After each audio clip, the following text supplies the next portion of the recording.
আপনারা অনেকেই জানেন যে 11 তারিখ আমাদের এসআইআর এর কাজ করা একদম সম্পন্ন হয়ে গেছে এবং এটাও আপনারা জানেন যে 16 তারিখ এই খসড়া লিস্ট বের হবে।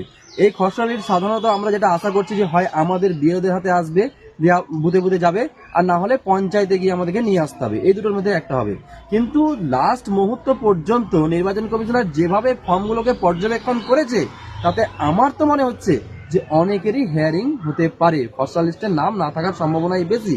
কিন্তু খসড়া লিস্টের নাম না থাকলে আপনারা একদম আতঙ্কিত হবেন না, নিজের জীবন নিয়ে খেলবেন না।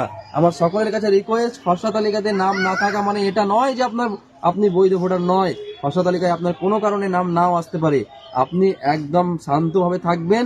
আমরা লাস্ট মুহূর্ত পর্যন্ত, আপনার যদি ডকুমেন্টস ঠিক থাকে, লাস্ট মুহূর্ত পর্যন্ত লড়াই করে আপনার বৈধ ভোটার প্রমাণিত করার চেষ্টা করব। এবং তার সঙ্গে আমি এটাও বলতে চাই যে একজন বিএলও হিসেবে নয়, একজন সাধারণ মানুষ হিসেবেও আপনার পাশে থাকবো। ধন্যবাদ।